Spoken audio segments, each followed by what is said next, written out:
நம்ம இந்த ப்ராப்பர்ட்டியில் இன்வெஸ்ட் பண்ண பார்க்குறீங்கன்னா ஹையஸ்ட் ரிட்டர்ன் ஆஃப் இன்வெஸ்ட்மெண்ட் ஆர்ஓஐனுவோம். ஆர்ஓஐன்னு என்னதுன்னா உங்கள் பேங்க் இன்ஸ்டால்மெண்ட், அசஸ்மெண்ட் ஃபீ, மெயின்டெனன்ஸ் ஃபீ இதெல்லாம் வெட்டி போய் இந்த ப்ராப்பர்ட்டினால மந்த்லி உங்களுக்கு ஒரு இன்கம் ஜென்ரேட் ஆகும். இன்வெஸ்ட்மெண்ட் எடுத்துக்கிட்டாலே லொக்கேஷன் சரியான இம்பார்ட்டன்ட். நம்ம ப்ராப்பர்ட்டி லொக்கேஷன் எங்கே இருக்குன்னு பார்த்தீங்கன்னா ஜார்ஜ்டவுனில் இருக்குது. ஜார்ஜ்டவுனில் எங்கே இருக்குன்னு கேட்டிங்கன்னா த லைட் சிட்டி பினாங். அதை சுற்றி என்ன இருக்குன்னா future administration, malls, corporate buildings. ஆனால் முக்கியமான விஷயம் பினாங் பிரிட்ஜ் பக்கத்துலேயே இருக்குது. த லைட் சிட்டி பினாங்னு பார்த்துக்கிட்டிங்கன்னா மினிமம் செல்லிங் ப்ரைஸ் ப்ராப்பர்ட்டிக்கு 1.2 million and above.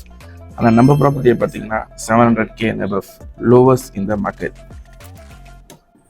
நம்ம டெவலப்பர் யாருன்னு பார்த்தீங்கன்னா மலேசியாலே டாப் ரெஃபர்டபுளான ஒரு டெவலப்பர். தே எக்ஸ்பர்டைஸ் இன் Airbnb கான்செப்ட். நம்ம நீங்களே பாருங்கள். அது மட்டும் இல்லைங்க, இந்த ப்ராப்பர்ட்டியில் நாங்கள் ஃபுல்லி ஃபர்னிஷோட கொடுக்குறோம்.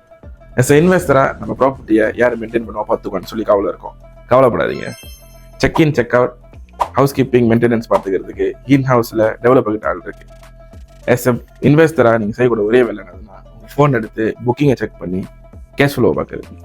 அப்புறம் என்னங்க, நீங்க இப்போ வாங்க போறீங்களா இல்ல விலை ஏறினதுக்கு அப்புறம் வாங்க போறீங்களா? நீங்க லேட் ஆக்குற ஒவ்வொரு செகண்டும் ஒரு நல்ல கோல்டன் ஆப்பர்ச்சுனிட்டியை நீங்க மிஸ் பண்றீங்க. உடனே என்னை கான்டாக்ட் பண்ணுங்க. நான் தான் உங்கள் தவின். Peace out.